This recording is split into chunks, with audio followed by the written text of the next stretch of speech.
it's so easy to get stuck with limiting beliefs, right? I talk about this all the time, and I like talking about it because I'm going through it, right? And I'll look straight at the camera, bro. I made my first $1 million.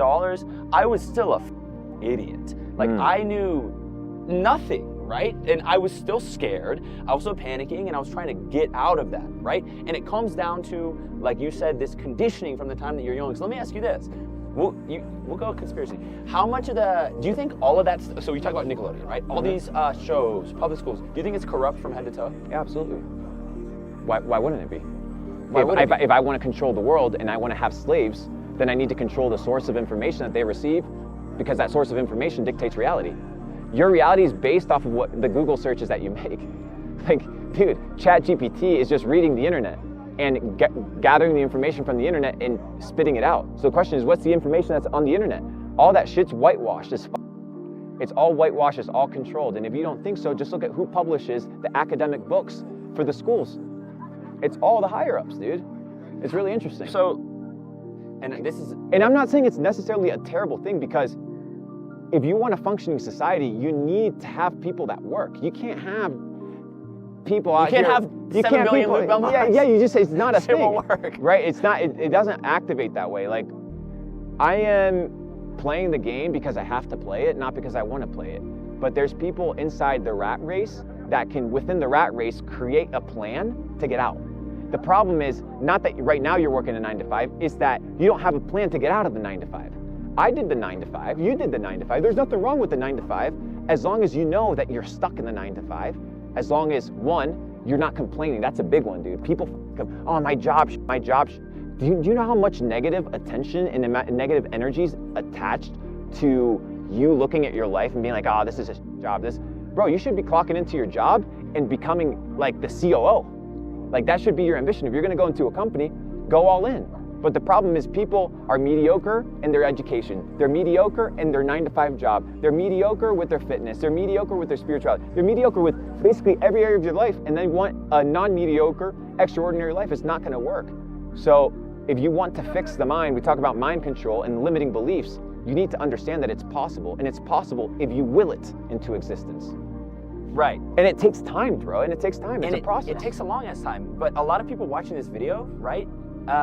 Almost all of them, bro, I guarantee you, when you talk about this, the immediate thought is like, well, okay, I couldn't help that I was subject to all of this as a kid, right? Like, my parents said, I didn't know. So how do we de-poison the mind? I'm still trying. First is by recognizing that maybe what you've believed is a lie, and looking at the outcome of your life, like looking at where you are today. So stop, ask yourself, how much money's in my bank account? Who am I?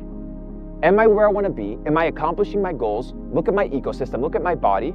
Am I happy with this? Like, is this my fullest potential? If the answer is no, ask yourself, what information do I need in order to change those things in my life that are not optimized? It doesn't have to be everything at once. People want to make $1 million, have a six-pack, be tan, traveling the world all in 1 year. It doesn't work that way. Chill out, make a plan.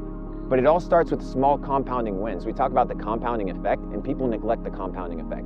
Doing the same thing every single day consistently will not only get you further along, but it'll make you a master. The reason that the guys that are paragliding are doing all these roller coasters in the air is because they've been up there 10,000 times, dude. Most of you guys haven't even read 10,000 pages of books. You're out here watching YouTube videos from 22-year-olds, 23-year-olds telling you how to live life, how to be successful, and there's billionaires that have written books and interviews, and you neglect that information because you're a clown. You don't know any better. So now, finish the podcast and go listen to some Ray Dalio, go listen to some Larry Fink from BlackRock and see what these guys are saying about the future, because these guys control the narrative. What, you're not going to listen to the information, you're just going to be swayed by every motion and every action of life? Got to start having more reality checks, guys. I think it's about instant gratification and it's about impatience, right? And people don't like to think big, bro. Thinking big is scary. It's scary. You have to face the fear. The fear of failure, the fear of neglect, the fear of being alone. All these things you have to face. They're requirements. How did you do it?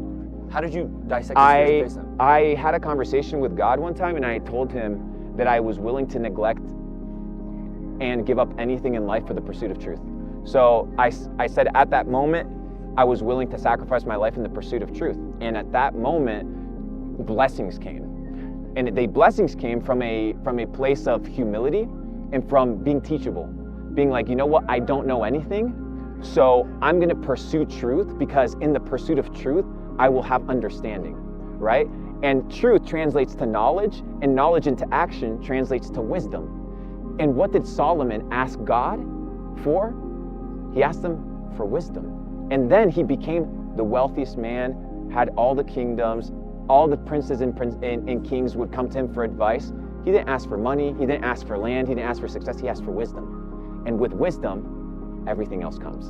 And where did you, so whenever you changed that life path, where did you seek information? Because I know people feel like, I promise you, people watch this video and they're like, oh, this sounds great, where do I look?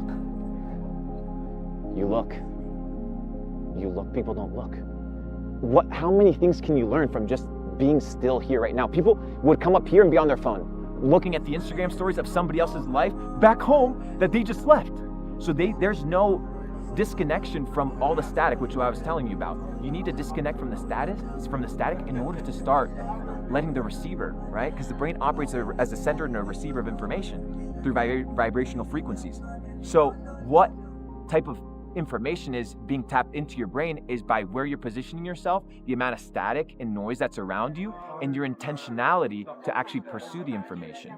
Knock and it shall be answered. Seek and you shall find. The problem is people are not proactive. They're just reactive. But if you knock, the door will be open. We talked about it before. It's the law of reciprocity, right? What goes around comes around. It's very straightforward. And that's not just with relationships, that's with habits, that's with what you do with your personal life. So think about it. It's definitely something to ponder and dwell about, brother. Reciprocity is so real. So real. Like I've learned that from the relationships that I've made with even people that I met 4 days ago here on this trip. And anyway, a lot of smart people here. What I was gonna say, because I listened to you talk about this and we talk so much about mindset, I don't think, and I don't mean this, I mean this honestly, I don't think that you guys, the viewer, understand what this guy or even what I mean whenever we talk about the matrix, because it's become such a buzzword, right? Like, you know, I'm not talking about your submersion jelly plugged into a machine, right? I understand it gets a little bit hyperbolic. But the thing is, you are. But because of what that represents. Yes. What does that represent? Energy. That's all. The human in the capsule gels thing, he's being expended by energy so that the machine can run.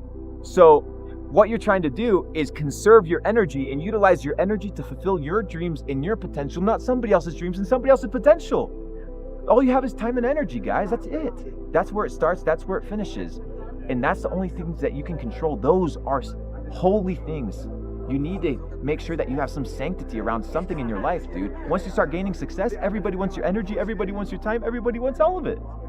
Can't do it. But it starts when you're poor and you cultivate that time and that energy. You don't just waste it.